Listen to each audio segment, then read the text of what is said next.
Vamos gravar? Então, agora a gente vai fazer análise de algumas políticas públicas.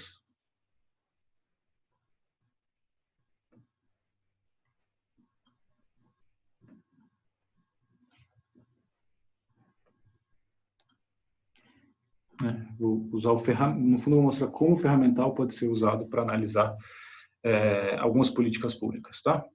Então, começamos por uma política pública bastante fácil de visualizar, né, que é tabelamento de preços.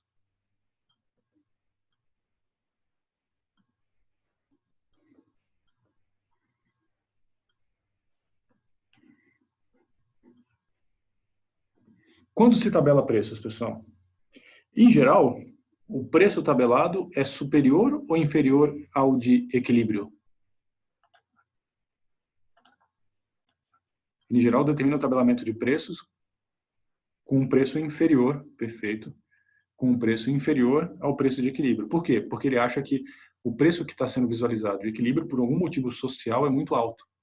Então, ele precisa que as pessoas tenham acesso àquele bem, que pode ser um bem essencial, um bem bastante relevante na economia. Então, o governo tabela preços.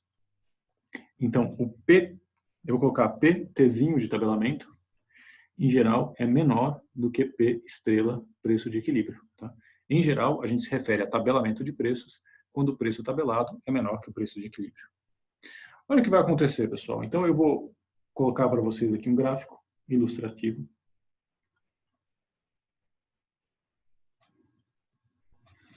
Em que eu vou fazer ele bem simples.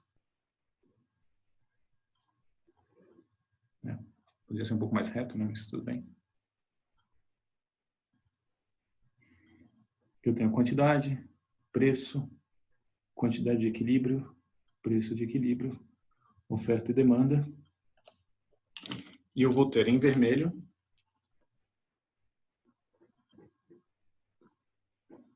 o excedente do consumidor. E aí vamos usar uma coisa bem velha aqui, né? Em verde, o excedente do produtor. Fazia um tempo que eu não usava essas canetas verdes, mas tudo bem. Isso aqui é o que nós vimos, né? Esse seria o cenário de equilíbrio, né? P estrela, o P estrela preço de equilíbrio, quantidade, o que está acima e abaixo da demanda é o excedente do consumidor, o que está abaixo do preço de equilíbrio e acima da curva de oferta é o preço, é o excedente do produtor, né? Então, após tabelamento,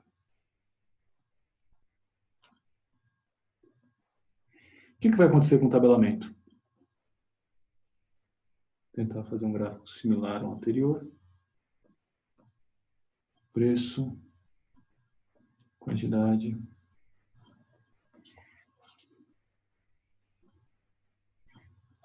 oferta, demanda. Essa seria a quantidade e o preço de equilíbrio. Mas digamos que o governo tabelou o preço no nível P, Tzinho, P de tabelamento, abaixo do preço de equilíbrio. Ok? Então aqui a gente vai ter um primeiro problema da análise, né? Que é o seguinte. Se o preço do tabelamento é inferior ao preço de equilíbrio, eu chego aqui e já defino um ponto que seria a quantidade ofertada no tabelamento. Concorda comigo? Se o preço está tabelado em PT abaixo de P estrela, você pode estar pensando, não é? Puxa, professor, esse tabelamento é metade só do preço de equilíbrio. Tudo bem, eu estou exagerando para ilustrar. Tá? Então, o preço do tabelamento vai definir uma quantidade de tabelamento que é restringido pela oferta. Todos vocês concordam comigo que quando o preço está muito baixo, né, o fato do preço estar baixo faz com que apenas alguns produtores ofertem aquele bem. Pense, por exemplo, sei lá, pão. Né? Se o preço está muito baixo, apenas algumas padarias irão ofertar o pão. Né? Mas o governo não permite que o pão seja vendido a um preço acima do preço do tabelamento. Então, a gente vai ter uma restrição pela oferta. Essa é uma característica quando os preços estão distorcidos, né? Que você tem uma grande restrição de oferta, distorcidos para baixo, você tem uma grande restrição de oferta, e aí o que acontece, pessoal? Acontece que falta bem no mercado. Por quê? Se você continuar no preço de tabelamento, toda essa quantidade de consumidores gostaria de consumir. Concorda comigo? Então, há muito mais demanda àquele preço do que oferta. Então, uma característica de mercados em que há tabelamento é que várias pessoas não conseguirão comprar o bem àquele preço. Dado que o preço será respeitado, poucos produtores ofertarão, muitos demandantes tentarão e apenas alguns conseguirão pagar, encontrar para pagar. O que é que vai acontecer nesse caso? Eu não sei. Eu não sei quem vai ser que vai conseguir comprar. Só que do ponto de vista de análise de política pública, eu posso supor algo e deixar isso bem claro. Então, eu vou supor que o impacto, e isso é o que gera menos impacto na economia, de quem vai conseguir comprar são aqueles consumidores que têm maior preço de reserva. Ou seja, são aqueles que mais têm propensão a pagar. Então, a gente supõe, nesse tipo de caso, que conseguem os de maior propensão a pagar.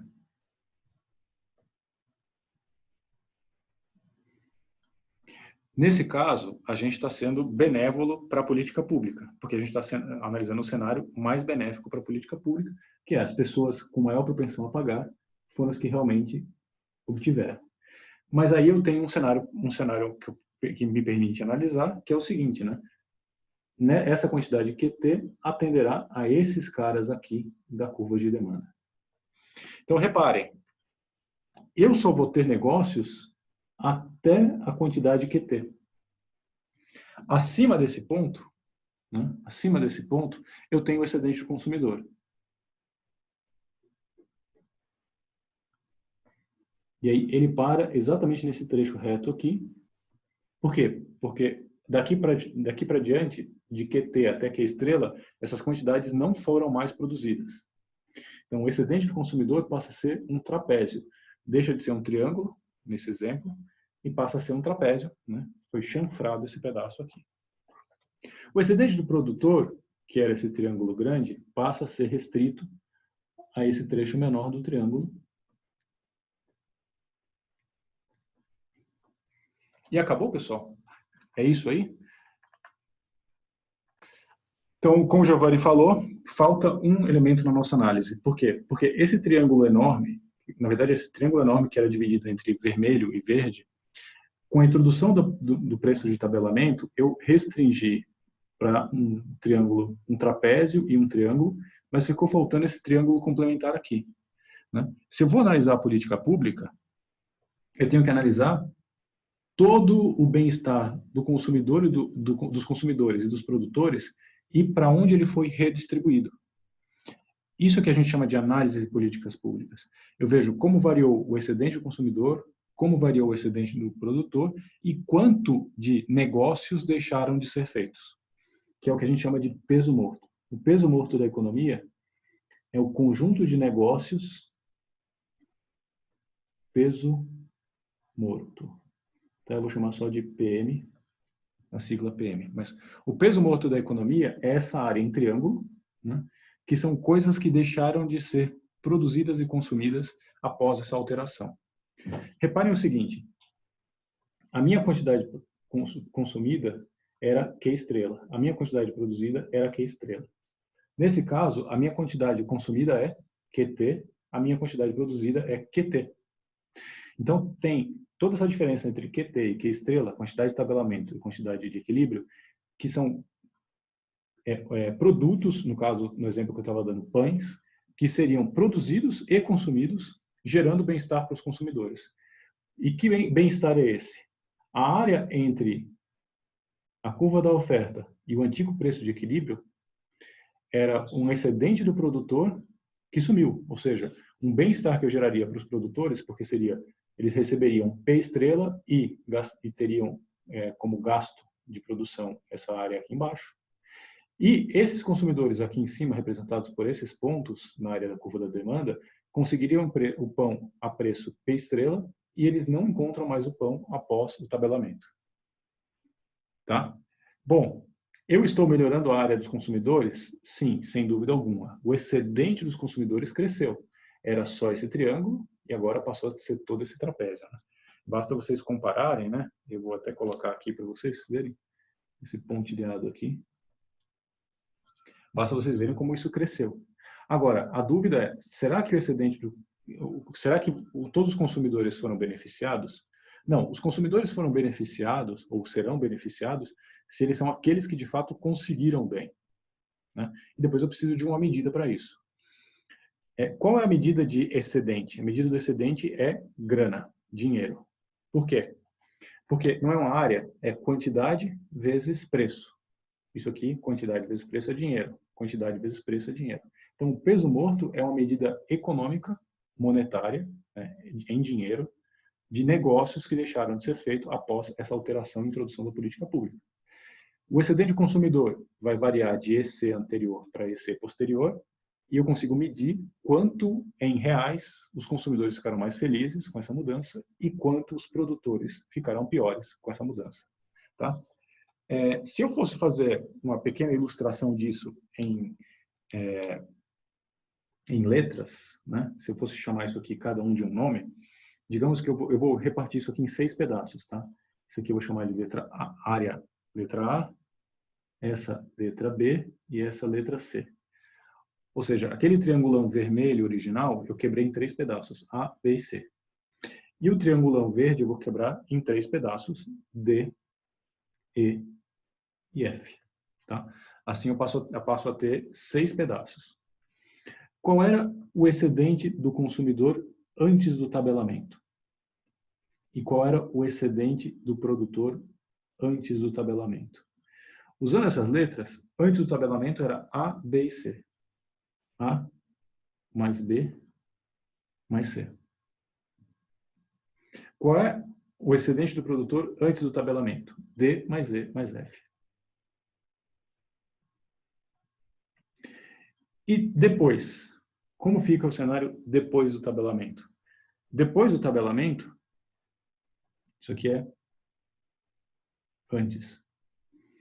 O excedente do consumidor depois do tabelamento passa a ser o quê? A mais B mais D, que é a área em vermelho. Qual passa a ser o excedente do produtor depois, dos produtores depois? Apenas essa parte em verde, E. E o peso morto, que só existe depois, então não preciso indicar que é peso morto depois, é C mais F. Então eu queria que vocês reparassem o seguinte. Essa área C mais F, lembra que eu falei para vocês que o peso morto eram negócios que geravam bem-estar para os consumidores e para os produtores antes e que foram perdidos, por isso que chama peso morto da economia? Morto, nesse sentido, é bem claro. São exatamente trechos do excedente que foram transferidos do consumidor e do produtor para o peso morto, ou seja, deixaram de existir. E, se vocês olharem essa área D, ela estava no excedente do produtor antes e foi para o consumidor depois. Então, essencialmente, o que eu buscava, o que o governo buscava no tabelamento de preços? Eu buscava no tabelamento de preços melhorar a situação de quem? Dos consumidores ou dos produtores? Eu buscava melhorar a situação dos consumidores. Ao fazer isso, ao buscar isso, qual foi o ganho que eu dei para os consumidores? Foi a diferença entre D e C. Concorda comigo? Porque os consumidores perderam C, mas ganharam uma área bem maior D. Tá? D é o que a gente chama de excedente transferido dos produtores para os consumidores. Só que os consumidores perderam C para o peso morto. Então, uma análise de políticas públicas bem feita começaria pela seguinte coisa. O excedente do consumidor antes é menor do que o depois? Porque esse é o objetivo, aumentar o excedente consumidor. Então, esse depois tem que ser maior do que esse antes. Senão essa política pública não tem nem sentido. Se eu queria beneficiar os consumidores e eu estou piorando, já está errado. Depois, outra coisa que eu preciso fazer é ver o tamanho do peso morto. Porque, às vezes, o peso morto gerado ele vai ser tão grande que o problema é pessoas que deixam de fazer negócios vai ser tão grande que não compensa fazer essa política pública. Né? Por isso, com esse tipo de ferramental, eu posso fazer uma análise prévia antes de sair executando uma política pública muito bem intencionada. Porque eu consigo mensurar o efeito na economia como um todo e eu consigo ver, inclusive, se serão de fato beneficiadas as pessoas que eu gostaria de beneficiar ou não. Tudo bem, pessoal? Vocês têm alguma dúvida, como, por exemplo, como isso se aplica na prática, assim por diante? Vou repetir com outras palavras, tá, Gustavo? A primeira coisa que você precisa medir na política pública é se o excedente do consumidor depois é maior do que antes. Então, essa é a primeira coisa. Eu melhorei de fato a situação de quem eu gostaria de melhorar? Essa é a primeira medida a medida. Mas, ao mesmo tempo, eu tenho que pensar na economia como um todo. E eu preciso analisar com carinho o peso morto. Porque muitas vezes o peso morto pode ser tão grande, ou seja, negócios que eu deixo de fazer, que por um pequeno ganho de excedente do consumidor, não justifica esse peso morto. Tá? Inclusive, vocês vão ver uma coisa interessante também, quando a gente começar a ver tributos, porque tem a arrecadação do governo e assim por diante, aí esse peso morto vai ficar mais claro ainda. Tá? Mas toda intervenção de tabelamento de preços, né, de variação de tabelamento de preços, tem esse tipo de efeito, ele gera algum peso morto. Tá? Pessoal, o peso morto ele não vem só de tabelamento de preços, ele vai vir também de imposto, ele vai vir também do monopólio. O poder de monopólio também gera peso morto. Né? Essas três coisas são coisas clássicas em economia que geram peso morto, que são coisas que deixam de ser negociadas. Então, por isso que o governo deve sempre ficar olhando as suas ações também sobre a ótica do peso morto, né? De o que deixou de acontecer exatamente pela ação do governo. Então, vamos continuar agora para o exemplo contrário a tabelamento de preços, que é o quê? É quando você define um preço mínimo para algo. Eu vou usar só esse espaço porque eu vou usar tudo como analogia para o anterior, tá? Então, eu vou só simplesmente separar isso aqui. Preço mínimo. O preço mínimo costuma ser quando você está definindo um preço mínimo de negociação,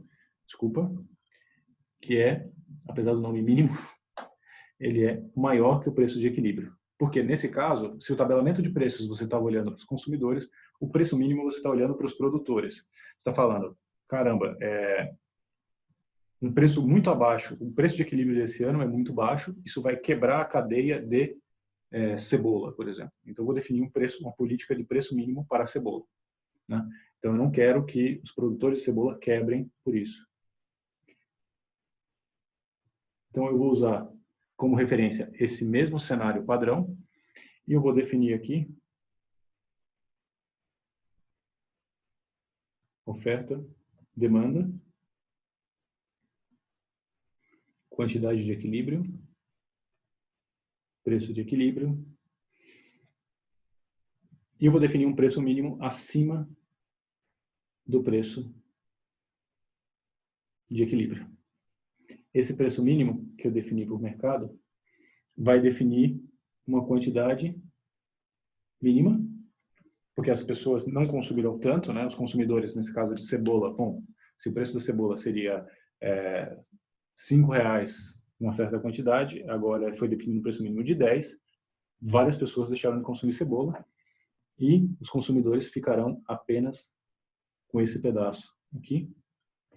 Mas aquelas pessoas que eu queria ajudar, que são os produtores de cebola, nesse caso, eles ficarão mais felizes, porque o excedente do produtor dele vai subir, mas eu terei novamente um peso morto gerado aqui.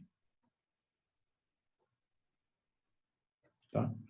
E se eu for dividir, como eu dividi o caso anterior, A, B, C, D, E e F, eu vou ter uma situação bem similar, né? O antes é igual e o depois fica EC depois do preço mínimo. Voltou a tela aí? Vocês perderam a tela por um tempo, não? Então, o excedente consumidor depois passa a ser o quê? A apenas. Né? Se, no caso anterior, quem tinha ficado só com um pedaço tinha sido o produtor, agora é o consumidor. Qual é o excedente do produtor depois do preço mínimo? Passa a ser B, D e F. B mais D mais F. Essas áreas aqui. Ah, não, desculpa, eu troquei o E por F, né? Só para ficar coerente com esse caso aqui, eu tenho que chamar isso aqui de F. B mais D mais E. B foi exatamente o que eu... Isso aqui foi a transferência do excedente do consumidor para o excedente do produtor. A política pública que foi feita foi exatamente para jogar B para cá. Tá? D e E já estavam no excedente do produtor antes, D e E. E F sumiu no peso morto. O peso morto virou C mais F. Então, não sei se vocês repararam, mas nos dois casos eu gerei o mesmo peso morto, mas a parcela transferida foi diferente e o sentido da transferência foi distinto. No caso anterior, eu transferi excedente dos produtores para o consumidor, e nesse caso, dos consumidores para os produtores. Tá? Porque era o objetivo da política pública. No primeiro caso, era melhorar os consumidores, no segundo caso, era melhorar os produtores. Pessoal, a mesma coisa que eu estou falando para vocês vale para cotas de produção. O mesmo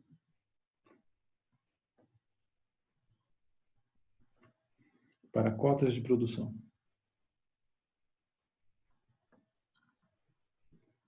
Em alguns casos, você não ouve dizer que o governo definiu um preço mínimo, mas que o governo regula a produção. Né? A mesma lógica, em vez de subir um preço mínimo, o governo pode fazer essa mesma coisa definindo cotas de produção, cada um tem que produzir tanto, e essa produção é menor que a do equilíbrio, fazendo o preço subir. Tá? Então, o mesmo vale para cotas de produção inferiores à quantidade de equilíbrio, Q estrela.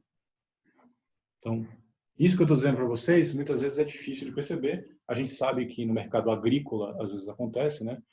A cebola tem o preço regulado, como eu dei o exemplo, a gente percebe esse tipo de coisa, o preço mínimo foi praticado, mas muitas vezes o governo faz isso, por exemplo, cotas de produção de aço, né? Coisas desse tipo. O governo começa a utilizar outros mecanismos de cotas para ter um reflexo nos preços, mas o objetivo, é claro, é de sustentar preços mínimos da produção para não quebrar uma cadeia produtiva. Tá? Novamente, se a gente está olhando para a economia como um todo, me interessa analisar não só se os produtores ganharam bem-estar, porque a política foi desenhada para isso, mas eu quero saber quantos consumidores perderam de bem-estar e quanto se gerou de peso morto. Né? Analisar esse tipo de elemento, as outras áreas que estão fora do foco da política pública, é muito importante, ainda que a lógica principal continue valendo. Se essa política pública foi feita para melhorar os produtores, eu espero que o excedente do produtor depois seja de fato maior do que antes. Senão, nem o objetivo primário da política pública foi atingido. Isso é a mesma maneira no caso anterior. Se o excedente produtor do consumidor final, no caso de tabelamento de preço, se o excedente do consumidor final não for maior do que antes, nem o objetivo inicial da minha política pública foi atingido. Mas como eu sou racional, né, pensando como governante, eu preciso verificar também quanto foi gerado de peso morto e como piorei a situação dos outros. Tudo bem, pessoal?